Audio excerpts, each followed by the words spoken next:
ვნების კვირეულის პარასკევი, მართლმადიდებელი ეკლესიისა და მორწმუნეებისთვის მძიმე დღეა. ამ დღეს იესო ქრისტეს ჯვარცმას, ჯვრიდან გარდამოხსნასა და დაკრძალვას ვიხსენებთ. ამიტომაც მრევლი ამ დღეს წითელ პარასკევად მოიხსენიებს. ტაძრებში წირვა არ ტარდება. შუადღის 2 საათიდან გარდამოხსნის წესი სრულდება. ქრისტიანული სწავლების მიხედვით ქრისტე ჯვარზე ამ დროს მიიცვალა.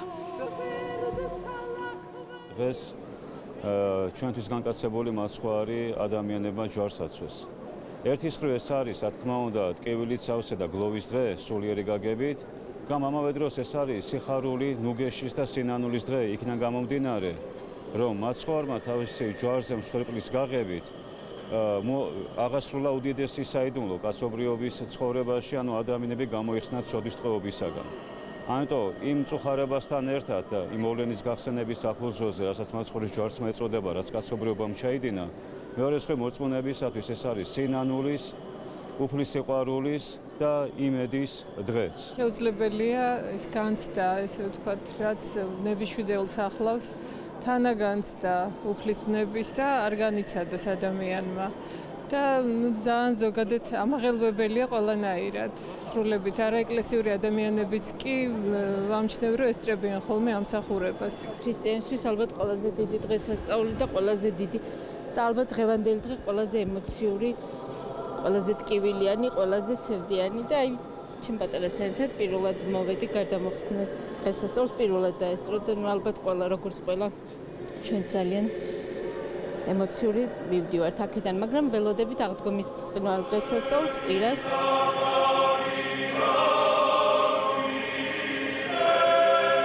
სამების საკათედრო ტაძარში გარდამოხსნის წესი. საქართველოს კათოლიკოს პატრიარქის ტახტის მოსაყდრე მეუფეშიომ სასულიერო პირებთან ერთად ჩაატარა. სანამ გარდამოხსნას საკურთხევლიდან გამოაბრძანებდნენ, საგანგებოდ მოამზადეს ყვავილებით შემკული სადგამი, როგორც უფლის საფლავის სიმბოლო. გარდამოხსნა, ქსოვილი, რომელზეც საფლავში ჩასვენებული მაცხოვარია გამოსახული, საკურთხევლიდან გამოაბრძანეს. ტაძარში სამჯერ შემოატარეს და ტაძრის შუაგულში, სადგამზე დააბრძანეს. გარდამოხსნის წესის შესრულების შემდეგ მეუფეშიო მრევლს ქადაგებით მიმართა. უფალი დღესაც იმყოფება ადამიანებს შორის. დღესაც ისმის მისი სიტყვა მოწყალებაზე, ჭეშმარიტებაზე, სიყვარულზე, სიკეთეზე. დღესაც ეხმარება იგი ადამიანებს და აღასრულებს სასწაულებს. მას დღესაც ყავს ერთგული და მოსიყვარულე მოწაფეები, დღესაც ყავს მტრები, რომლებსაც ზულთ იგი სიწმინდისთვის და სიმართლისთვის. დღესაც უყვართ მაცხოვარი და დღესაც ზულთ და დღესაც ღალატობენ მას და ჯვარს აცვალენ.